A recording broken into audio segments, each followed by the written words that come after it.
수험생 여러분 안녕하십니까. 지적에두의 송룡입니다.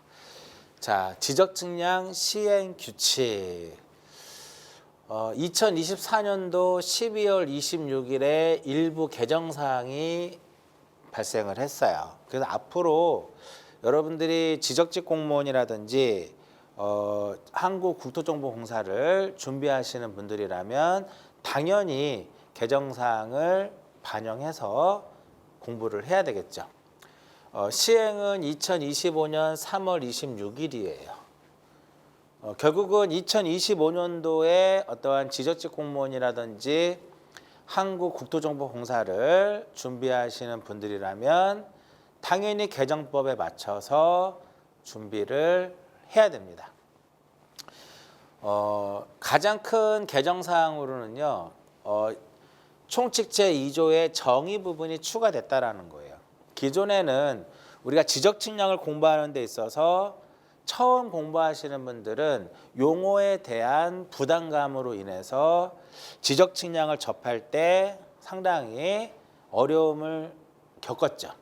근데 어느 정도 공부가 되면 아무것도 아니지만 처음 접근하는 과정에 있어서는 아무래도 생소한 용어로 인해서 공부에 어떠한 부담을 느낄 수밖에 없었죠.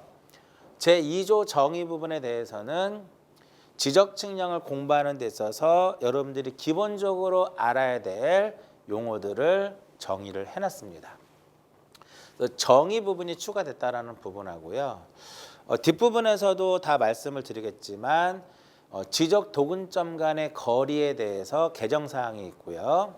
그 다음에 지적 도근점 성과표에 있어서도 일부 추가되는 사항이 있고 결과도에도 추가 사항이 있습니다. 그래서 앞으로 추가되는 부분들, 그러니까 개정 사항들은 수업을 진행하는 과정에서 다시 한번 언급을 해드리도록 하겠습니다. 항상 수험생의 입장에서는 개정된 법을 중심으로 해서 학습을 해야 된다는 거죠. 항상 1조는 목적이에요. 목적은 가볍게 읽어보시면 됩니다. 즉, 지적측량 시행규칙은 공간정보의 구축 및 관리 등에 관한 법률 및 그 시행령에서 위임된 사항과 그 시행에 필요한 사항을 정함을 목적으로 해서 지적측량 시행규칙이 만들어진 거죠. 자, 이제 2조 봅니다. 자, 제2조는 정의예요. 자, 이 규칙, 여기서 규칙이라고 하는 것은 지적측량 시행 규칙을 뜻하겠죠. 이 규칙에서 사용하는 용어의 뜻은 다음과 같다. 1호가 바로 뭐냐면 기지점에 대한 용어입니다. 기지점이라고 하는 것은 알고 있는 점이 되는 거죠.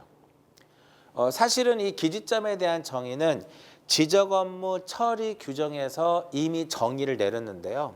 그 지적 업무 처리 규정에서 기지점의 정의를 내렸는데 그 부분을 시행 규칙으로 옮겨와요.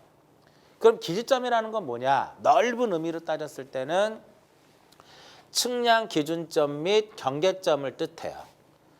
다음의 강목의 구분에 따른 측량 기준점 및 경계점을 말한다. 이게 기지점의 넓은 의미의 기지점의 정의인데 우리 지적 측량은 크게 몇 가지로 구분하냐면 두 개로 구분합니다. 기초 측량하고 세부 측량.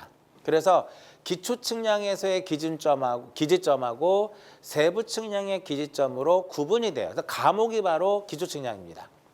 이 과목이 바로 뭐냐면 기초 측량이에요. 기초 측량이라고 하는 것은 뭐냐면 이거죠.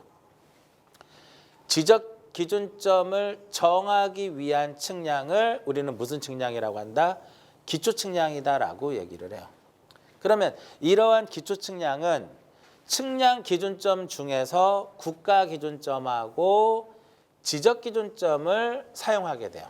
즉, 기초 측량에서의 기준점은 무엇이다? 국가 기준점 또는 지적 기준점이더라 이겁니다. 이해하셨나요? 그럼 지적 기준점에는 우리 다음 시간에 정리를 하겠지만 지적 기준점에는 지적 삼각점, 지적 삼각 보조점, 지적 도근점 이 세 개를 의미하는 거고요.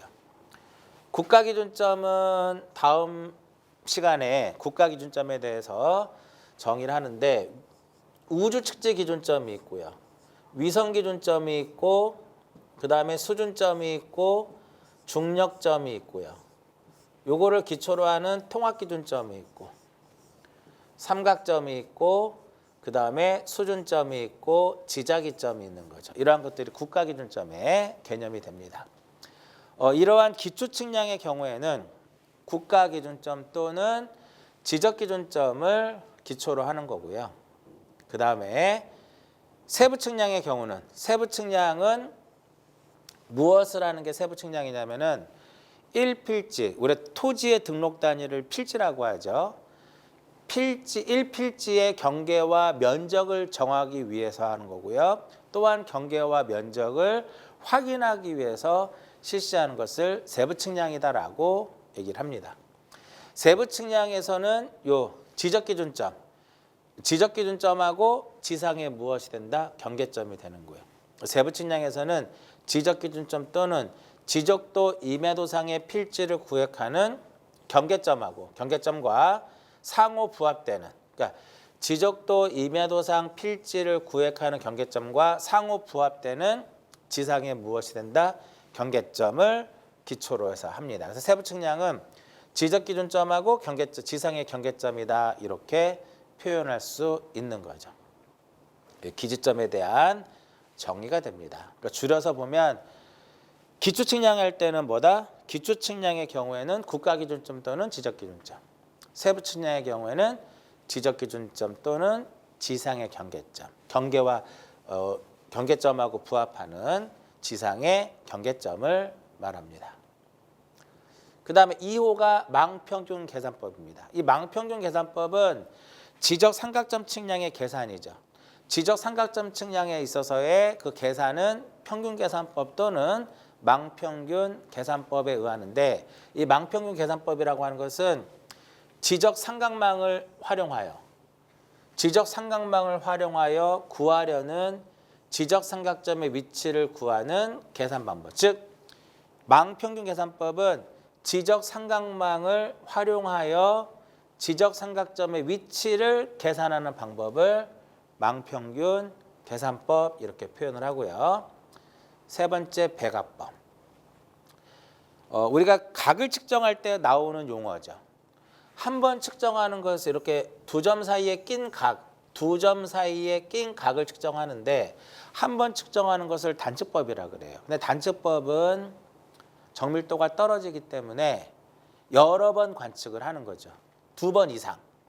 하나의 각을 2회 이상 반복 관측하여 그리고 값이 누적이 된단 말이죠.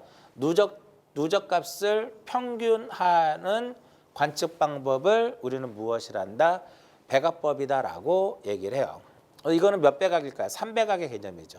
한 번 재고, 두 번 재고, 세 번 쟀으니까. 우리 지적에서는 지적 도근점 측량의 경우에는 3배각을 사용을 해요. 지적 도근점 측량의 경우는 3배각을 사용하고 세부 측량, 경위를 통해서 세부 측량했을 때는 2배각을 사용을 합니다. 2배각. 4번, 5번, 6번까지는 재지 않아요. 그러니까 세부 측량에서는 보통 2배각을 사용을 하고요. 그 다음에 도근점 측량은 기초 측량이죠. 기초 측량에서는 3배각을 사용하게 돼요. 물론 지적삼각 보조점 측량에서도 다각망 도선법을 이용했을 때 3배각을 사용하게 되죠. 나중에 뒤에 나올 겁니다. 그래서 보면 3번 쟀다고 가죠. 여기 0도라고 하고 쟀더니 60도예요. 여기가 다시 60도부터 출발하는 겁니다. 120도예요. 오차가 없다라고 가정했을 때 여기가 120도야. 그럼 여기서 쟀을 때 180이 나와야 되는데 만약에 180도 00분 10초가 나왔다. 이게 누적값이죠. 이 값이 누적값이에요. 이 누적값을 평균하는 거니까 관측 횟수로 이렇게 나눠주는 거예요. 이렇게 해서 이 사이각을 측정하는 것이 바로 배각법이더라 이겁니다. 이 배각법은 나중에 이제 설명을 해드리는데 지적 삼각점 측량. 이 배각법은 지적 삼각점 측량의 경우에는 이 백악법을 사용하지 않아요. 그러니까 지적 삼각점 측량에는 이 백악법이 좋지 않다라는 거죠. 사용하지 않는 겁니다. 왜? 더 정밀한 측량 방법을 통해서 해야 되기 때문에 그래요. 우리 지적 측량에서 이 백악법을 적용하는 경우는 지적삼각 보조점 측량, 도근점 측량할 때 300각이라고 그랬어요. 300각. 그 다음에 세부 측량했을 때 몇 백각이다? 200각으로 하게 됩니다. 뭐 나중에 뒷부분에서 자세하게 설명을 해드릴 거예요. 그러니까 백악법이라고 하는 것은 어떠한 하나의 각을 2번 이상 측정을 해서 그 값이 누적이 된단 말이에요. 이렇게 값이 누적이 된다라는 거죠. 이렇게 값이 누적된다라는 거죠. 그것을 어떻게 평균을 하는 관측 방법을 우리는 무엇이라 한다? 백악법 이렇게 얘기를 합니다. 그 다음에 네 번째 방위각법. 이 방위각법은 방위각을 측정하는 거예요. 여기서 이제 중요한 부분이 바로 뭐냐면 직접 관측하는 거예요. 무엇을 기준으로 해서? 좌우선의 북을 기준으로 해서 시계 방향으로 각 측선까지 이루는 각을 직접 관측하는 겁니다. 이게 좌우선이니까 진북이죠. 진북을 기준으로 해서 시계 방향으로 각 측선까지 이루는 각을 직접적으로 관측하는 방법을 우리는 무엇이라 한다? 방위각법이다라고 얘기를 해요. 진북을 기준으로 해서 시계 방향으로 이렇게 재는 거예요. 진북을 기준으로 해서 시계 방향으로 재는데 직접 관측하는 겁니다. 근데 우리 산업기사 실기시험 볼 때 지적 산업기사 시험 볼 때 방위각법으로 보잖아요. 근데 직접적으로 방위각을 측정하는 수강생은 저한테 배운 사람밖에 없어요. 왜? 나머지 분들은 직접적으로 방위각을 측정하는 것을 알려주지 않고 교각을 측정을 해가지고 편법으로 계산을 해서 야장을 정리하는데 사실은 그렇게 하면 안 돼요. 근데 그냥 감독관들이 수험생들의 편의를 위해서 인정해 주는 건데 원칙적으로 여기 용어의 정의에 나와 있는 것처럼 직접 관측하는 겁니다. 그럼 이렇게 교각을 측정을 해서 방위각을 구하는 것은 직접적으로 관측한 것이 아니라 간접적인 방법이 되는 거잖아요. 근데 어찌됐든 용어는 꼭 기억하셔야 돼요. 방위각법은 좌우선의 북, 진북이죠. 진북을 기준으로 해서 시계 방향으로 잰 각인데 직접적으로 관측을 해야 된다는 거. 시험에 이게 만약에 간접적으로 관측한다 그러면 X가 되겠죠. 그래서 우리가 이 방위각법은 어디에서 적용하냐면은 지적 도근점 측량. 지적 도근점 측량에서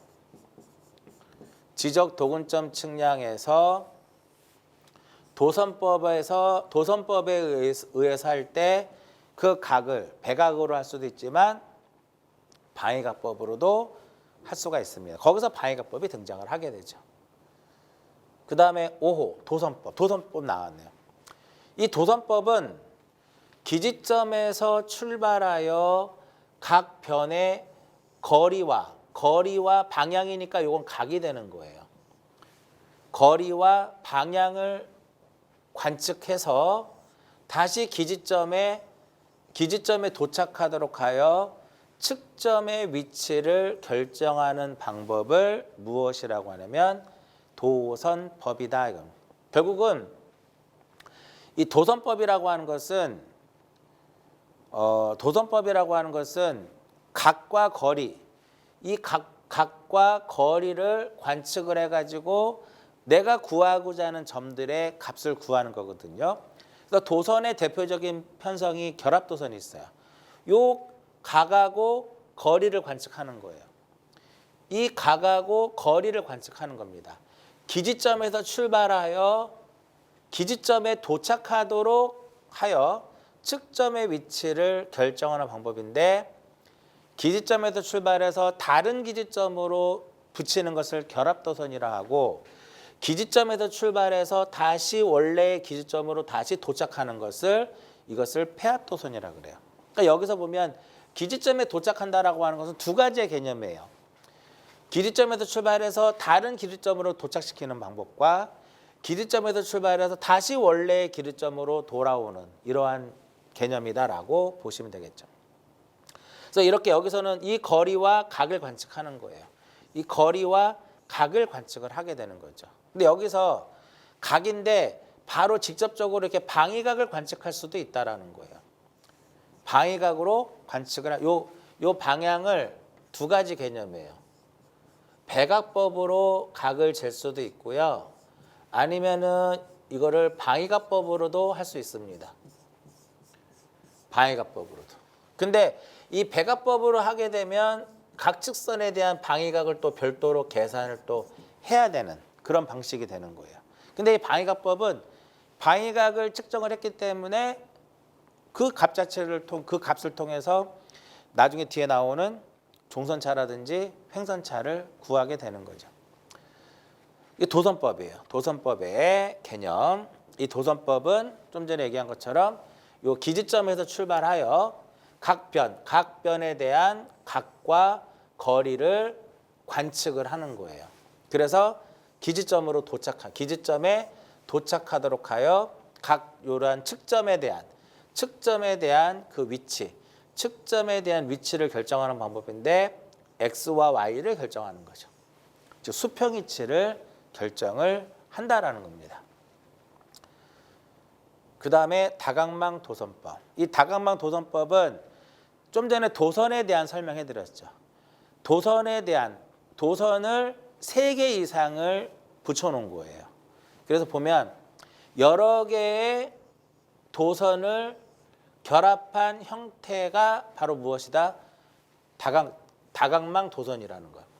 여러 개의 도선을 결합한 형태로 각 도선에서 발생한 오차를 상호 관련이 있는 도선과의 관계를 종합하여 오차를 소거시키는 방법이다. 이거 말이 좀 어려운데 여기서 이제 오차의 개념은 두 가지의 개념이 나와요. 뭐 나중에 이제 뒷부분에서 정리가 되는데 폐색오차하고 그 다음에 연결오차의 개념이 나오는데 이러한 폐색오차와 연결오차를 구해서 이거를 이제 보정을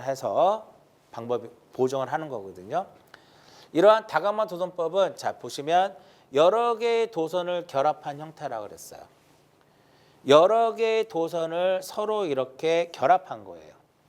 여러 개의 도선을 하나로 결합하는 거죠. 요거 도선이 하나, 둘, 셋, 넷, 5개. 하나, 둘, 셋, 넷, 5개를 결합한 건데 결합하면 결합을 하는데 교점이 발생하는데 얘는 교점이 하나예요. 여기도 교점이 하나고.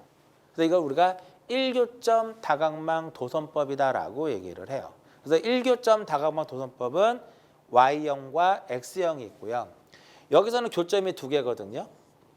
이렇게 2개. 그래서 이걸 2교점 다각망 도선법이다라고 하는데 2교점 다각망 도선법에는 A형과 H형이 있는데 좀 전에 도선은 이렇게 편성이 된다고 그랬죠. 그래서 이 부분을 좀 더 자세히 그리면 이렇게 여러 개의 도선을 이렇게 묶어 놓은 게 바로 결합한 것이 바로 다각망 도선법이에요. 그래서 각각의 도선에서 폐색오차를 구하고 연결오차를 또 구하게 돼요. 이해하셨나요? 그래서 그러한 오차를 소거를 시켜서 우리가 어떠한 좌표를 구하는 그러한 방식이 바로 다각망 도선법이다. 일단 다각망 도선법의 키워드는 뭘까요? 여러 개의 도선을 결합한 것을 뜻한다. 이렇게 기억하시면 되겠죠. 자, 그 다음에 7호 교회법. 자, 교회법은 기지점 또는 미지점에서 방향선의 교차로 점의 위치를 결정하는 방법을 말한다. 용어를 보게 되면 우리가 지적 측량을 공부하다 보면 이 교회법을 적용하는 부분이 지적삼각 보조점 측량, 지적 도근점 측량에 이 교회법을 적용하는데 또 그다음에 평판 측량에서도 전자평판 측량에서도 이 교회법을 적용하는데 용어의 의미를 봤을 때는 평판 측량, 이 평판 측량에서의 교회법에 대한 정의를 내린 것 같아요. 왜냐하면 방향선의 교차를 통해서 점의 위치를 결정한다라고 표현했기 때문에 이렇게 볼 수 있는데요. A점 기지점이라고 요 기지점이라 가정할게요. A점에다가 기계를 세우고 내가 구하고자 하는 점에 방향선을 이렇게 긋습니다. 또 B점으로 이동해서 B점에서 우리가 구하고자 하는 점에 대한 방향선을 그어요. 또 C점으로 와서 구하고자 하는 점에 대해서 방향선을 긋습니다. 그래서 방향선의 교차점을 통해서 요 미지점의 위치를 결정하는 방법이 평판측량에서 말하는 교회법이에요. 이때 이 각을 우리가 교회각이라고 그래요. 교회각이라고 하는데 이 교회각은 30도에서 150도 범위 내에 있어야 된다는 거고, 이 교회법에서 어떤 한 점의 위치를 구하기 위해서는 반드시 한 방향, 두 방향, 세 방향, 3방향 교회에 따라야 되는 겁니다. 이렇게 세 방향으로 교회를 하다 보면 한 점에서 만나지 않고 이와 같이 여러 점에서 만나요. 그렇게 함으로써 이렇게 CO 삼각형이 발생하는 거죠. 이것을 CO 삼각형이라고 하는데, 그래서 CO 삼각형은 평판 측량을 통해서 어떤 미지점에 대한 위치를 결정할 때 교회법을 적용할 때 발생하는 오차예요. 그래서 CO 삼각형의 크기는 네저번의 지름으로 나타나게 됩니다. 이때 네저번의 지름이 얼마냐면 1mm 이하이어야 된다라는 규정이 평판 측량에서 규정을 하고 있죠. 그래서 이 평판을 기지점에다 세웠을 때를 우리가 전방교회법이다라고 얘기를 해요. 전방교회법이라고 하고, 기지점에다 세울 수도 있고 미지점에다 세울 수도 있다. 기지점에다 세우고 미지점에다 세울 때는 이것이 바로 측방교회법이 되는 겁니다. 측방교회법, 교회법에 대한 정의고요. 그 다음에 8번째 방사법. 역시 이 방사법도 평판 측량의 방법의 하나예요. 교회법도 평판 측량의 방법 중에 하나인 것처럼 방사법도 평판 측량의 방법 중에 하나인데, 이 방사법은 측정하려는 점이 모두 보여야 돼요. 그러니까 내가 기지점에다가 측판, 이거는 법 만든 사람이 또 제가 봐서는 좀 오류가 발생한 것 같아요. 과거에 우리가 측판이라는 용어를 사용했다가 평판으로 다 바꿨거든요. 그래서 지금 지적진양 시행 규칙이라든지 지적 업무 처리 규정에도 평판이라고 표현을 하는데, 왜 이번에는 여기다 측판이라고 했는지 모르겠는데, 그러니까 측판 이꼴 무엇이다? 평판이다, 이렇게 보시면 돼요. 그래서 요 한 점에다가 평판을 딱 세워요. 한 점에다가 평판을 세웁니다. 평판을 세우고 여러 점의 거리와 각을 측정한다. 글쎄, 각은 측정이 안 되는데 요걸 측정하는, 거리를 측정하는 거. 방향하고, 이게 각이라는 게 이제 방향이라고 생각하시면 돼요. 방향을 측정을 해서 거리와 방향을 측정을 해서 이렇게 해가지고 이렇게 방사법의 형태를 만드는 거예요. 이러한 점의 위치를 결정하는데 이렇게 그림이 되는 거예요. 한 점에다 평판을 딱 세워서 측정하려는 점이 모두 보여야 돼요. 측정하려는 이 점들이 모두 다 보여야 된다는 거죠. 그래서 기지점에다가 모두 보이는 점, 또는 기지점에 모두 보이는 점, 요 점에서 모두 보인다는 거죠. 측정하는 점들이. 그 다음에 여기다 평판을 설치하고 이러한 여러 점들에 대한 거리와 방향을 측정하여 이 점의 위치를 결정하는 것이 바로 무엇이 된다?